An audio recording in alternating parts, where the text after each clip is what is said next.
Lewis University professor Mark Schultz is the project director of an oral history project called Breaking New Ground, a history of African American farm owners since the Civil War. Over a 3-year period, college students will collect oral interviews of hundreds of black landowners and their descendants from across the South. The recordings will become a permanent part of the Southern Oral History Collection at the University of North Carolina. Right now there's only one book that examines black farm owning as its primary focus. I mean, that's Lauren Schweniger's Black Landowners in the South. And we're talking about a fairly large group of people. This is nearly 500,000 black families owned their own farms in 1910, 1920. One book, so far dedicated to this whole experience. This is a quarter of all black farmers. So this is a story that's been absolutely ignored for a long time. And I feel like that we're running out of time, that one of the best sources we have on this group of people's experience is oral interviews, is the stories of people who grew up on these farms.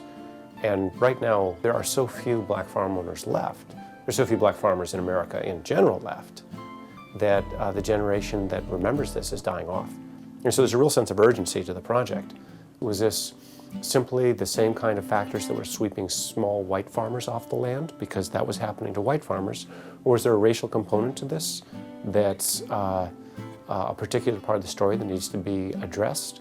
And what's the legacy of this? Both for black communities that had farm owners, what role did these people play for 100 years in their communities? And what difference did it make in their children's lives, in their grandchildren's lives, if their families had land, whether they lost it or not? And those are the set of questions I'm really interested in getting some answers to. And right now, we have very little that's written, and we have very few primary sources right now that let us peer into these people's lives.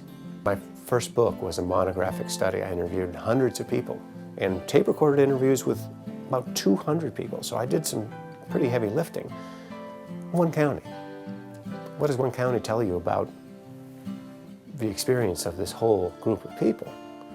And so the only way to do a study that really has relevance, that can speak about a larger story, is to bring in more researchers in more places and pull it together. I've gotten contacted by students from across the South, faculty members at history departments, sociology departments, journalism departments, agriculture programs, right? Which I think may be some of our best interviewers. It's one thing to study farming in class, it's another thing to grow up on a farm and plan to continue being a farmer.